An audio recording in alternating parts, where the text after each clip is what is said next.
c'est ça. Donc, Oui, Guy, oui. pour revenir un peu à vous, oui, comme je suis avec vous, je vous tiens, je ne vous lâche plus.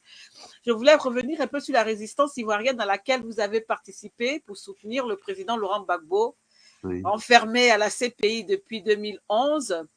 Vous étiez dans les manifestations à Paris, oui, oui, puis à c'est le La Haye, minimum. Oui, et dans les débats, les oui, conférences, oui. et aussi à travers la musique. Et justement, il y a une conférence, ça c'est un petit aparté entre vous et moi. Lorsque j'ai préparé la conférence à l'Hôtel de Ville de Paris, je vous avais eu au téléphone et je vous ai demandé de venir. Et vous m'avez dit, Pierrette, je vous donne un conseil, ne mettez surtout pas mon nom sur la liste des invités parce que l'Hôtel de Ville va vous fermer la porte. Ah Moi, oui, je me souviens encore, vous me l'avez oui, dit. Vous m'avez oui. dit, ils m'ont jeté. S'ils voient mon nom apparaître quelque part, vous risquez de ne pas avoir l'auditorium de l'hôtel de ville. Et bon, donc, Mais, alors que je voulais que vous soyez là, justement parce qu'il y avait une surprise lors de cette conférence où j'ai réussi à afficher la tête du président Gbagbo sur le grand écran de l'auditorium pendant oui. 5 minutes. Et tout le monde était dans la salle, hein, les élus y compris. Et c'était en 2012, pendant Je qu'on nous vous chassait. félicite. Je vous Voilà. félicite. Donc, je voulais profiter pour faire ce petit clin d'œil.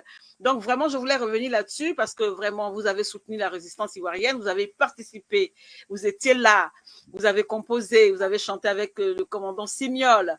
Donc, Écoutez, oui, moi, de toute façon, j'ai eu des responsabilités au PS jusqu'en 2006. Et d'ailleurs, je n'ai pas, à ce moment-là, je n'ai pas été écarté.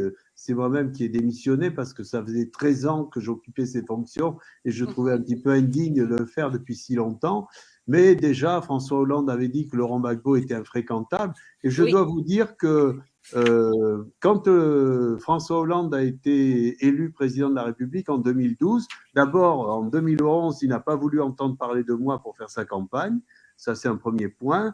Et toujours un ancien ministre de François Mitterrand m'a dit, écoute Guy, tu sais que pour François, il parle de Hollande, François, Laurent Gbagbo est infréquentable, ton nom est consubstantiellement lié au sien, donc tu es infréquentable. Ça correspond à peu près à l'époque où justement vous m'avez invité à l'hôtel de ville tout et à fait.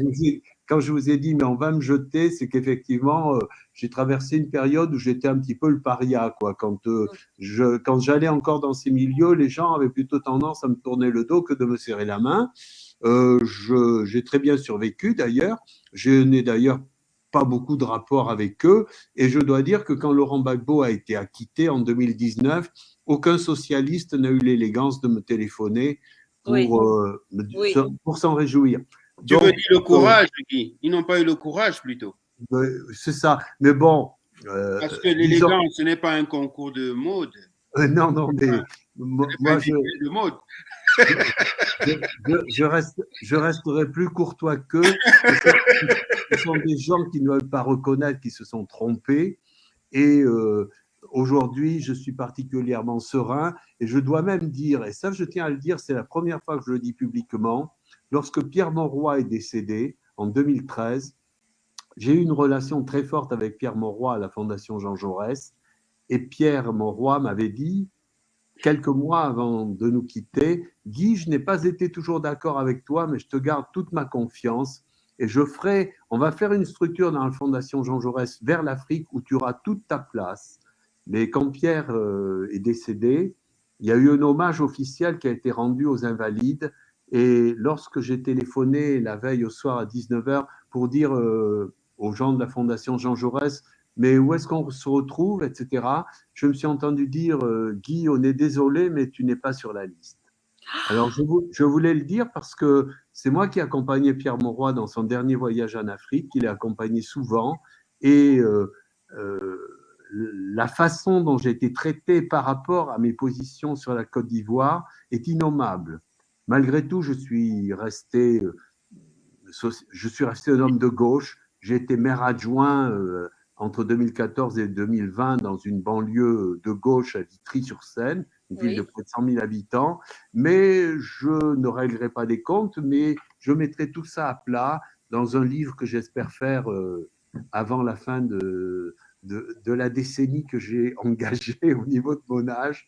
Voilà, mais j'ai encore beaucoup de projets et ce témoignage servira aussi à beaucoup de jeunes qui peuvent parfois être découragés. Il ne faut jamais se décourager, même quand on traverse des moments très creux. Vous savez, je crois que mes 40 ans d'amitié avec Laurent Gbagbo, elles sont passées à la fois par des moments de gloire et des moments de douleur, des moments très excitants au plan politique, mais aussi des moments d'une immense frustration.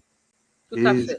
Je crois que je tenais à en témoigner. Et l'anecdote que je vous ai dit à propos de Pierre Mauroy, et à propos aussi de ce que certains m'ont dit de mes rapports, que j'étais infréquentable, c'est la première fois que je l'ai dit publiquement, mais tout cela sera consigné avec encore peut-être plus de précision. Mais il ne s'agit pas de règlement de compte, mais il s'agit simplement de dire combien ce monde relater la réalité. Combien ce monde politique est dur, et je dois dire qu'il est assez réfrigérant. Voilà. D'accord. Donc, en entendant la régie qui passera un de vos morceaux qu'on a choisi, c'était un morceau choisi, je me permets de lire quelques passages d'un morceau vraiment qu'on a trouvé adapté à l'époque, et je vais le lire à haute voix. Les chaudes certitudes des lendemains vainqueurs ravivent mon cœur, ramolli de 68 arts bâtards. Ces nuits qui étaient folles d'amour, ces semaines légères de mai 1981 avaient tissé une aube grise, glaçant les banlieues. 25 ans ont passé. Chirac et Sarkozy ont eu raison de tes rêves de démocratie. La Côte d'Ivoire est sous tutelle du monde occidental. La France a imposé le zèle de son nouveau cheval.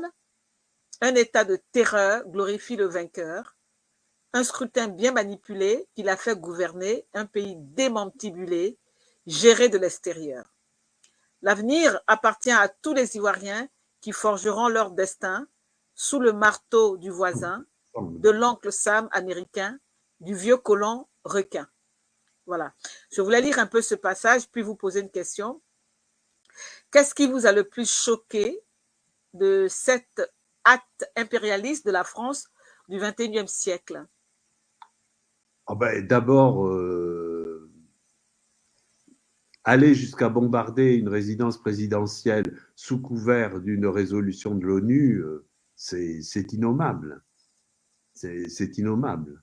Ce qui est complètement inacceptable, c'est que cela ait pu passer aux yeux du peuple français comme une lettre dans une boîte. Oui. Mais par contre, quand Laurent Gbagbo a été acquitté, les grands médias, TF1, France 2, etc., n'en ont même pas parlé. Il fallait aller sur TV5 ou France 24. Mais par contre, quand la France bombardait la résidence présidentielle, ça faisait la une de tous les journaux télévisés, les plus grands médias, et c'était véritablement un tsunami médiatique. Et il a fallu vraiment beaucoup de conviction pour passer ce moment extrêmement cruel qui a quand même privé Laurent Gbagbo d'une dizaine d'années de sa vie. Et puis, vous savez, je profite de cette émission pour vous dire que Laurent Gbagbo est rentré dans son pays et les gens s'imaginent qu'il a récupéré tous ses droits. Mais moi, je me permets de dire qu'à ce jour, non. Les fonds sont toujours gelés, il n'a pas récupéré quoi que ce soit, malgré les déclarations du chef d'État ivoirien d'il y a bientôt un an. Voilà, c'est ça la vie politique. Les médias mettent le focus sur des moments particulièrement douloureux.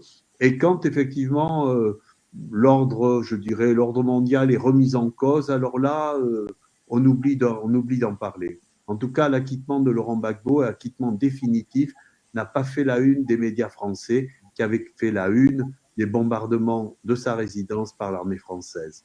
Voilà comment aussi fonctionne le monde médiatique. Je m'excuse de le dire à travers un média, mais tous les médias ne sont pas les mêmes. Mais enfin, les médias dominants sont tels que je viens de les décrire, et c'est un peu regrettable. 25 ans ont passé, Chirac et Sarkozy ont eu raison de tes rêves de démocratie. La Côte d'Ivoire est sous tutelle du monde occidental. La France a imposé le zèle de son mauvais cheval.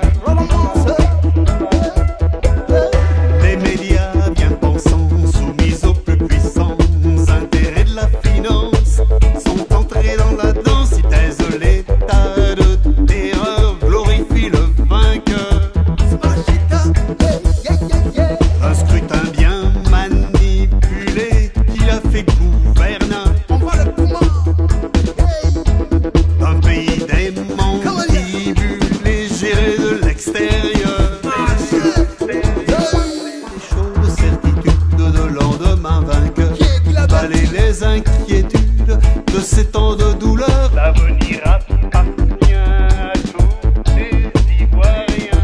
Oh le poumon qu'il a parti. Qui forgeront leur destin sans le marteau du voisin. Oh Maïlo Kassavisé. De l'oncle Sam américain, du vieux colon requin. Yeah, this is the Chalwan, Commandant Sibia. Signal de Trash and Kilaberti. Yeah, Marseille. Marche ta bien.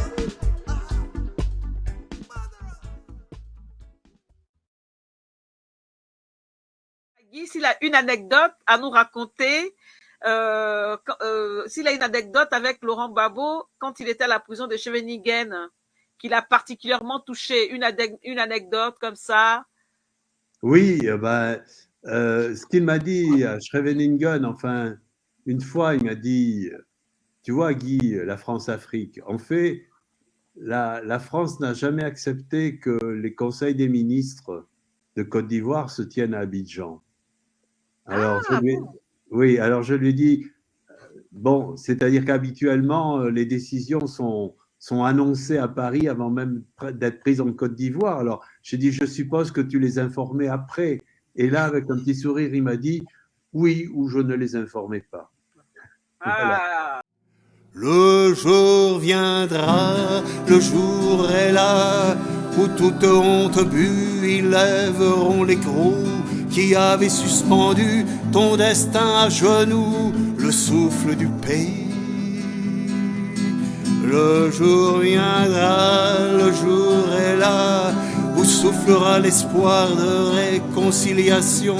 Les marches cesseront et ta libération rendra vie au pays.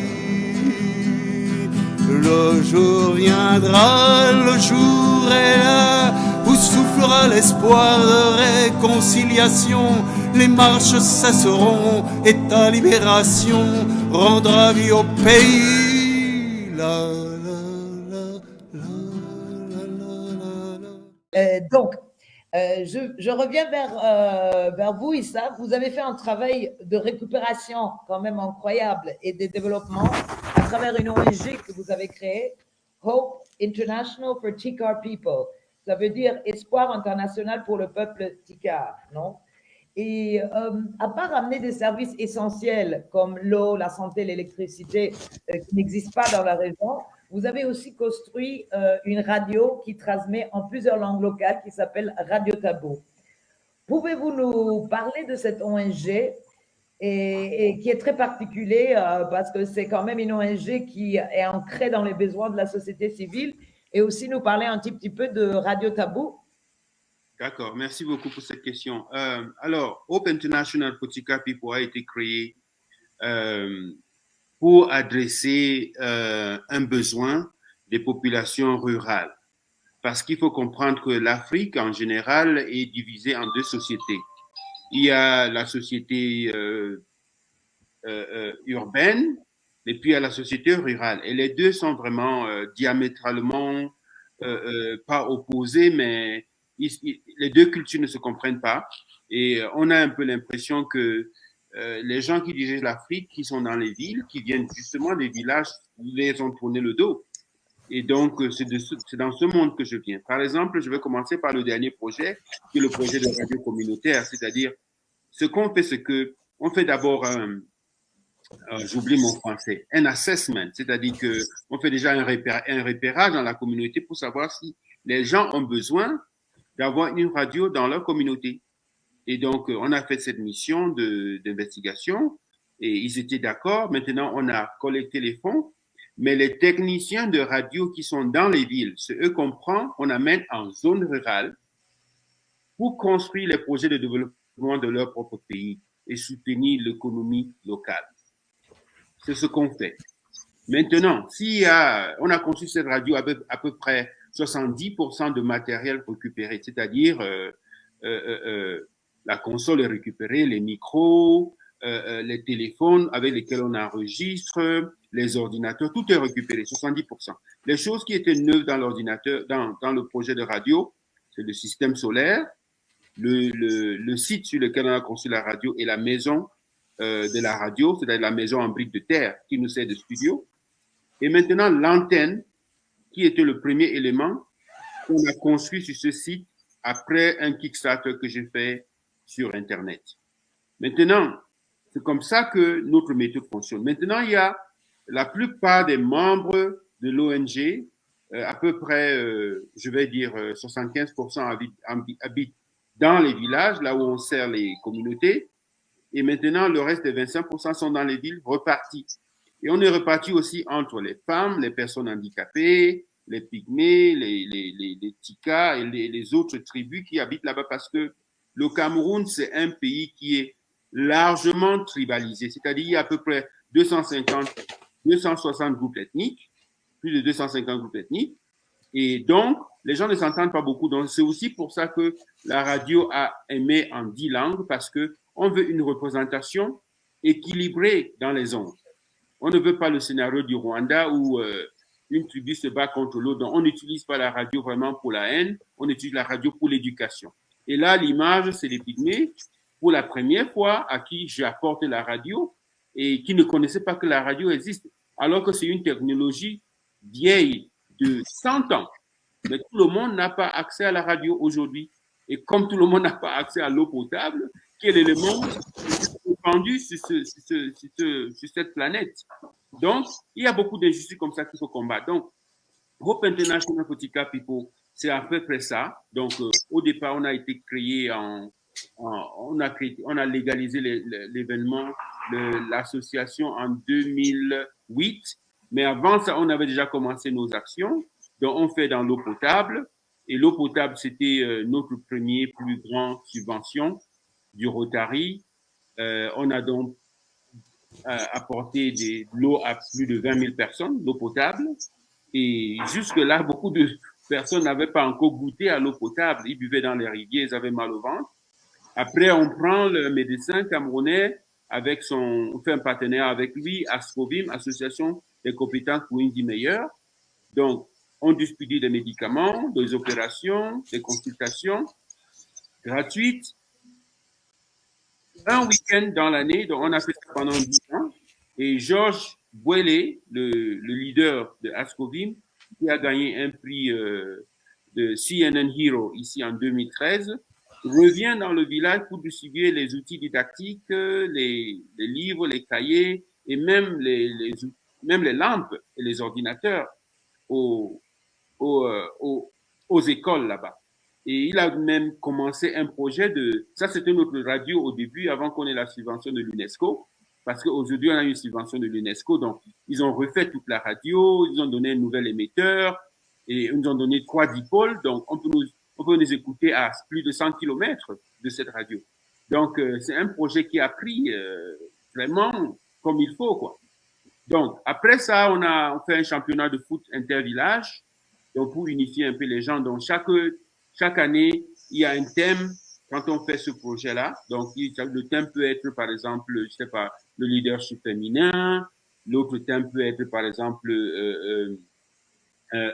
l'éducation des jeunes filles, comme ça elles ne sont pas mères assez tôt. Donc parce que moi je pense, Ima, et Nicoletta, que pour vraiment ralentir la démographie sur cette planète-ci, il faut mettre la connaissance, c'est-à-dire que ça va passer par l'émancipation de la femme. D'accord? Ce n'est que la voie unique de pouvoir réduire la démographie planétaire. Il n'y a pas d'autre moyen comme stériliser, comme toutes ces choses que j'entends là. Donc, il faut que chaque femme ait, je ne sais pas, une connaissance, savoir lire son cycle, et par exemple un job, comme ça elle va décider que non, ce n'est pas forcément le mariage qu'il me faut. Il faut que j'ai un métier, que j'ai un toit sur ma tête, que je puisse manger un peu. Et puis, je vais décider maintenant que bon, je peux peut-être me marier.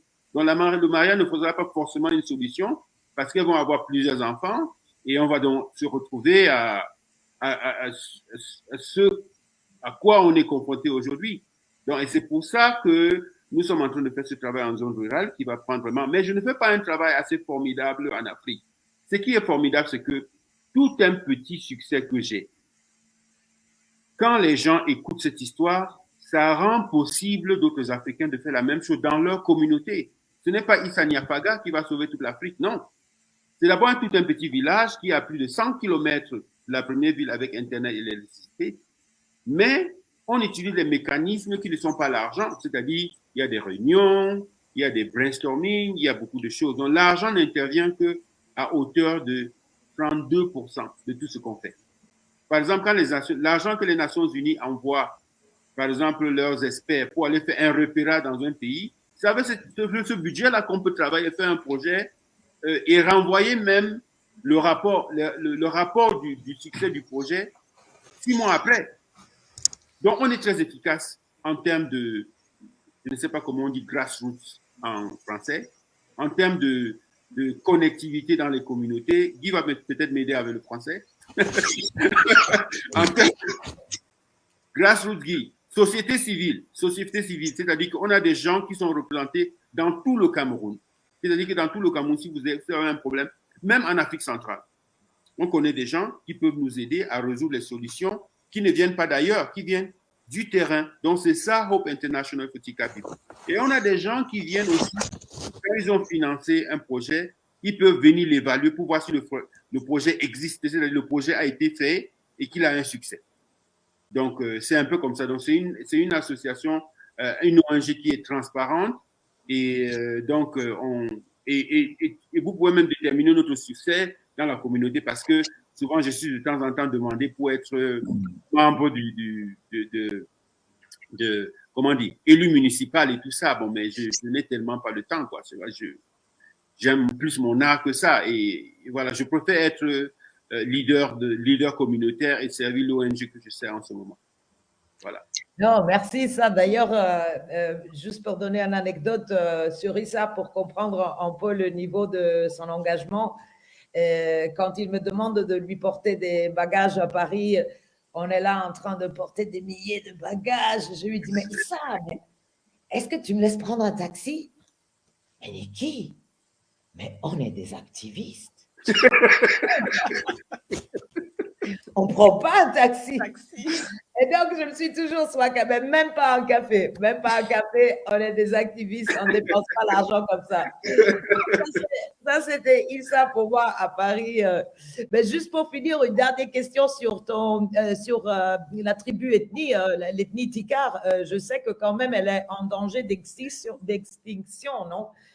Dans le sens que la langue, la culture, les rites, les cérémonies, c'est même la manière de faire la peinture, ça peut maintenant disparaître si on ne cherche pas de récupérer le tout, non? Bon, et pour la peinture et l'art, ça a déjà disparu parce que maintenant les gens ne font que des maisons en briques. Donc, il n'y a plus de maisons comme avant où pendant la saison de pluie, on faisait des champs et que la saison sèche, on peignait dans tout le village. Comme dans cette photo-ci, les maisons ne sont plus comme vous voyez tout blanc parce que là, c'est le moment où on va revenir maintenant faire la peinture sur ce village.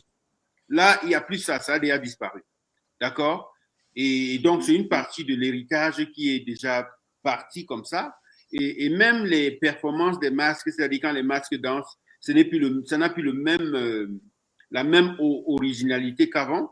Mais maintenant, il y a aussi des peuples en danger, comme les Pygmées, qui sont en voie de disparition aussi, parce que leur forêt est déjà victime de l'exploitation forestière. Donc, ils peuvent être demandés à être replacés ailleurs et même quitter la forêt et vivre en ville. Et vous savez ce que ça comporte, l'exo-rural. Donc, il y a ce côté-là. Donc, il faut vraiment qu'on puisse travailler pour assurer ça. Par exemple, là, ce sont les Pygmées qui sont en train d'écouter la radio pour la première fois.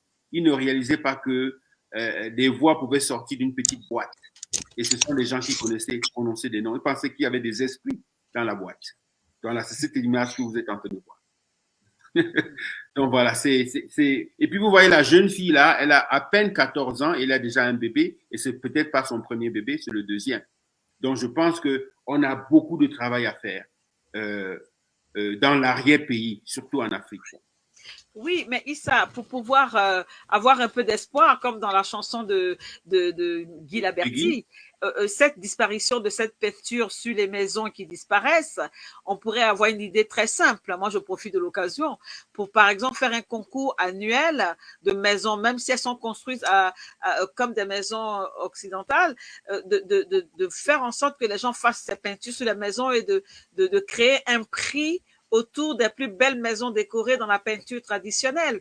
Ça sont des petites choses qu'on peut faire pour dynamiser, pour faire revenir cette tradition et cette culture qui est en train de se perdre. Parce que quand on voit ce que vous faites avec les pointillés et les traits, c'est pas la culture aborigène. Je pense que c'est parti d'Afrique pour l'Australie, pour que les aborigènes utilisent cette méthode de peinture. Donc, la peinture aborigène, on la connaît mondialement, mais alors qu'elle existe encore en Afrique, et comme les premiers hommes sont nés en Afrique, je pense que c'est parti de l'Afrique, là-bas en Australie, les Noirs qui ont traversé, il y a des centaines de millénaires. Hein. Donc, il faut la faire revivre, il ne faut pas la laisser partir comme ça. Vous avez fait un gros travail, vous la réhabilitez, vous la rendez vivante dans votre travail de peinture, d'artiste. Mais je pense qu'il faut créer un petit prix avec une petite enveloppe de pas grand-chose en CFA et que chaque année, ça donne envie aux gens de refaire, même si les maisons sont en dur, de refaire les peintures sur les maisons. Et ça va donner une particularité au village. Oui, bon, moi je pense que c'est une bonne idée, mais là, c'est le visuel. Maintenant, sur le plan de la langue et puis des cultures orales, ça se fait déjà à la radio, parce que la radio nous a permis à ce que les gens puissent s'entendre quand ils parlent, ils puissent pratiquer leur langue, et puis ils viennent même en studio chanter dans leur langue, dont la langue ne meurt pas. Donc là, il y a un bon début. Mais je voudrais aussi dire, Ima, que Issa Niafaga ne peut pas tout faire. Je suis seulement un seul homme, avec 2 oreilles, 2 yeux et une tête. Donc, il faut... Ça, ce sont les prémices, ça sont comment on dit ça? Ça sont les semences qu'on est en train de planter. Il faut maintenant que ça germe. Et là, par exemple, la photo, là, ce sont mes élèves à l'université de l'Institut de Beaux-Arts de Fumban. C'est un département université à Fumban que je tiens. Donc, c'est avec ce genre de programme, par exemple, soutenu par des organisations comme l'UNESCO, parce que je ne pense pas que le gouvernement camerounais a assez de fonds pour sa culture, qui est déjà en perdition. Mais des actions comme repartir dans le village et puis réhabiliter les cultures avec des étudiants comme ça, c'est tout à fait possible, mais il faut un petit peu. Donc, la graine, elle a pris, elle a poussé. Vous avez une chaire dans cette université, la graine, elle a poussé. Donc, elle sera facile à rallumer la flamme. Donc, là, je vais revenir un peu à Guy. Guy, alors moi, je suis tellement fan de votre musique que j'ai demandé à la régie de nous faire écouter l'un de vos morceaux sur votre nouvel album, La Nouvelle Existence, et le morceau intitulé Les banlieues coloniales. La ceinture est tirée des banlieues solidaires est en train de craquer, tant de vies précaires. De Marseille à Paris, de Sochaux à Bordeaux, c'est l'Afrique et l'Asie qui souffrent en écho. Le miroir est bréché de l'histoire mondiale, dessine le reflet de banlieue coloniale. La réconciliation de toutes les mémoires, c'est le rêve de l'humain, sa plus forte victoire.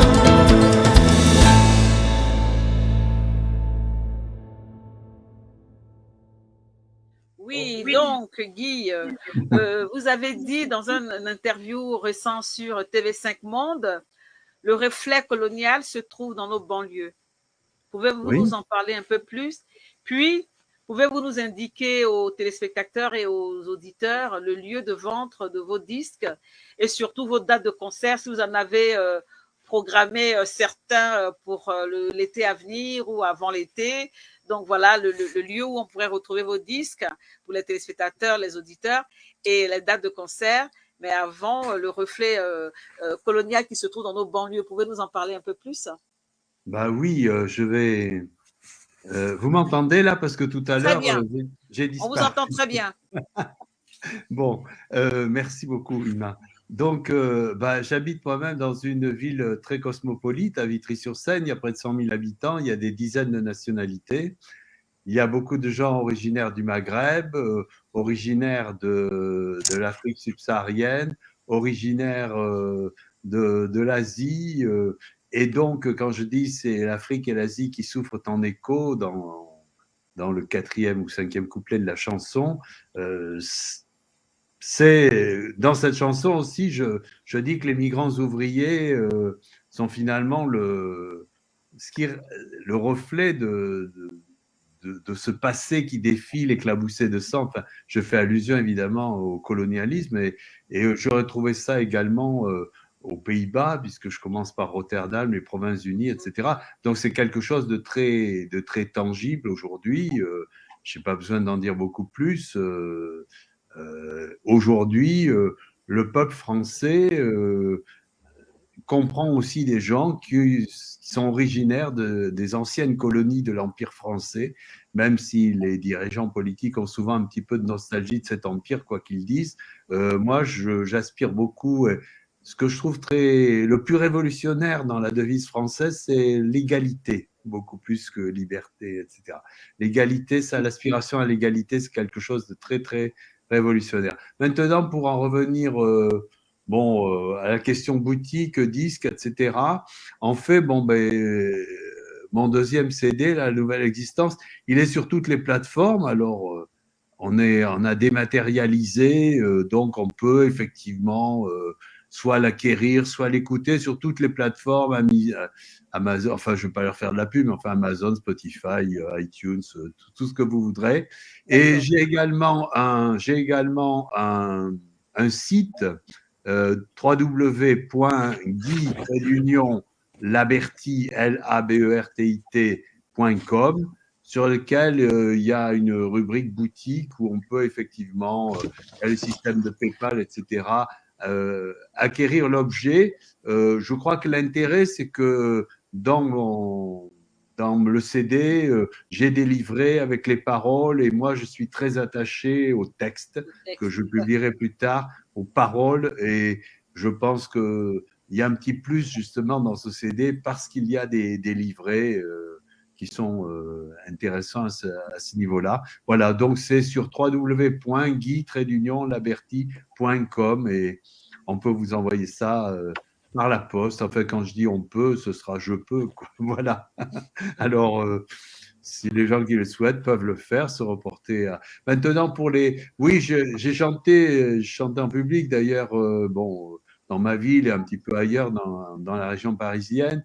Je n'ai pas de date de concert parce que je vais vous dire une chose. Un, c'est que je me consacre tout à fait à la réécriture du livre. Je veux qu'il sorte cette année, donc on ne peut pas trop se disperser. J'ai embrassé trop de choses en ce moment.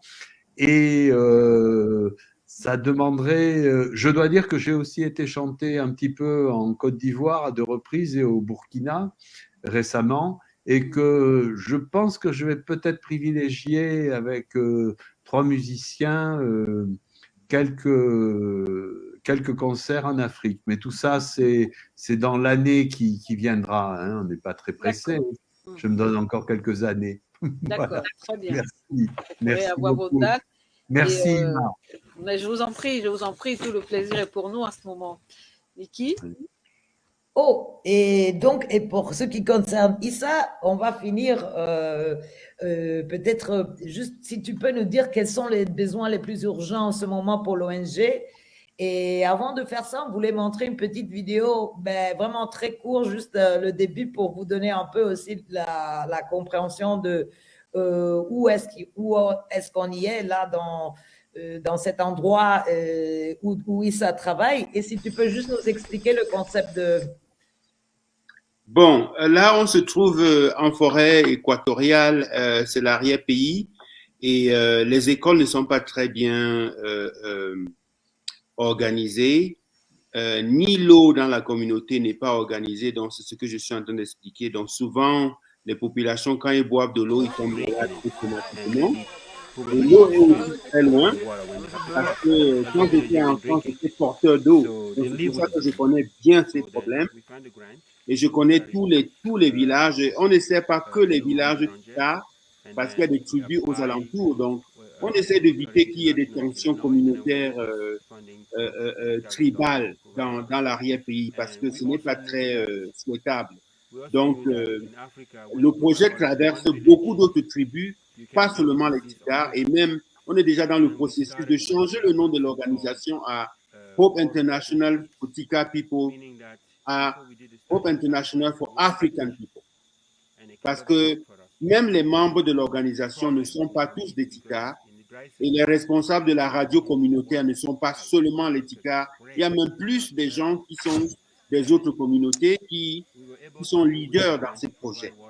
Donc voilà donc ce qui se passe. Donc c'est un projet avec une très, très grande ouverture d'esprit. Et je ne veux pas être seulement le seul membre de ce groupe qui soit allé ailleurs pour revenir avec des opportunités. Parce que j'aurais pu être à Yaoundé ou à Douala ou bien, je ne sais pas moi, dans le gouvernement, que ce projet allait prendre place. Donc ce n'est pas un projet pour embarrasser l'État ou bien ceux qui vivent là-bas. C'est plus pour leur dire qu'il y a des besoins. Et voilà des gens qui dansent pour attirer une pompe à eux dans leur village. Elle va faire chuter la tête du bébé à cause de sa joie et tout. Donc voilà un peu les choses qui sont dans la communauté. Donc on a beaucoup de problèmes. Avant ça, on a pris des fauteuils roulants pour les personnes handicapées, à peu près 5000 fauteuils roulants. Et on ne compte même pas les béquilles et d'autres équipements médicaux qu'on a déjà apportés dans la communauté. Donc, c'est formidable ce qu'on fait là. Et on aimerait que ce soit un exemple pour d'autres communautés africaines parce qu'on sait qu'il y a des diplomates qui ont des très, très bons contacts où ils peuvent trouver des financements et connaître juste les gens en Afrique qui peuvent travailler pour les sociétés civiles parce qu'on a beaucoup de besoins. Dans l'arrière-pays. On a besoin par exemple, de représentants sur Internet. On n'a pas de représentation sur Internet efficace pour maintenir le site. On aimerait que la radio Tabou qu'on est en train de faire puisse être écoutée sur Internet parce qu'il y a les membres de la diaspora, les Africains américains qui viennent souvent nous rendre visite, qui veulent être en connexion avec les cultures de l'arrière-pays, qui ont besoin aussi d'écouter ce que la base est en train de faire. Donc, tout ça, on a besoin de financement. On n'a même pas de voiture. C'est-à-dire que je fais cette association depuis 20 ans en motocyclette. Vous vous rendez compte? Donc, je n'ai pas de 4x4. Par exemple, on a besoin d'un 4x4 pour que Issa Niafaga ne puisse pas monter en moto 100 km pour aller visiter un village où il n'y a pas d'eau ou bien où les gens sont malades. Donc, voilà. Et ça, c'est très sérieux. Des fois, tu m'as appelé « Oh, j'ai mal !» parce qu'il faut aller avec une petite… Oui, je marche souvent 4 heures dans la forêt, 4 heures. Quand la moto est en panne, je marche 4 heures avec mon sac à dos. J'ai aussi appelé l'électricité avec le projet de l'Inde, non? Oui, le projet de l'Inde avec Barefoot College. En Inde, on a envoyé des femmes faire une formation de 6 mois. Et quand elles sont revenues, elles ont ramené le matériel. Donc, on a occupé beaucoup de villages. Maintenant, on a un petit centre de formation parce que le plus important, ce n'est pas de donner de l'eau aux gens ou bien des opportunités. Le plus important, c'est de les apprendre à réparer la pompe quand elle est gâtée, à réparer le système solaire, ou bien à changer l'ampoule, ou à nettoyer la plaque solaire au-dessus, ou à refaire la radio quand elle ne marche pas bien, parce qu'on est à 100 km du technicien. Donc, si ça tombe en panne et qu'on n'a pas la connaissance. Donc, c'est ça le développement pour nous. C'est ça. Donc, pour vous dire que justement, cette émission Tamérie sur DNTV sert à cela aussi, à faire passer des messages, à tisser des liens entre les peuples, à montrer le travail de certains, à faire comprendre qu'on peut faire de la politique et être un grand artiste, à écrire de beaux textes. Voilà, donc cette émission Tamérie sert aussi à cela. Nous avançons, nous arrivons vers la fin de l'émission, hein, Guy. Donc, oui. Moi, j'aimerais bien qu'on finisse. Moi, je suis tellement pour la musique. J'aimerais bien qu'on finisse avec ce morceau musical intitulé Béton bleu. Ah oui, sur les banlieues au temps du Covid. Voilà, Béton bleu, vraiment, moi j'aimerais bien qu'on finisse cette note musicale qui parle de l'actualité. Voilà, donc nous arrivons à la fin de notre… Elle a été faite en mars 2020. notre émission. Donc, si vous avez un message à passer en quelques mots, Guy, allez-y. Et après, Oh, ouais. on finit en musique. Moi, je ne suis pas messianique, hein, je n'ai pas de message. Il faut toujours garder ses convictions, avoir toujours le désir de faire bouger les choses. Et puis, bon, bah, je l'ai fait à travers la politique et je défends les mêmes convictions maintenant dans la dimension culturelle, poétique, musicale. Voilà, et ça, c'est le fruit de rencontres. J'ai croisé Franck Ballier, qui est un réalisateur musical. Je l'ai croisé à Vitry quand j'étais élu et chargé de la promotion des cultures du monde. Lui, il avait un projet Musique pour tous. Et ben voilà, c'est finalement notre vie, comme le disait tout à l'heure Issa, c'est aussi le fruit de rencontres, le fruit de relations humaines qui vous font rebondir. Et l'essentiel, c'est d'être cohérent dans sa vie. Et aujourd'hui, j'éprouve une certaine sérénité dans cette partie de ma vie parce que c'est un petit peu le résumé cohérent de toutes les rencontres qui ont été faites. Voilà, merci beaucoup et merci de faire entendre Béton Bleu. Voilà. Oui, c'est à nous de vous remercier d'avoir participé à cette émission. Merci. Et j'espère qu'on aura l'occasion d'en faire d'autres avec vous, Guy.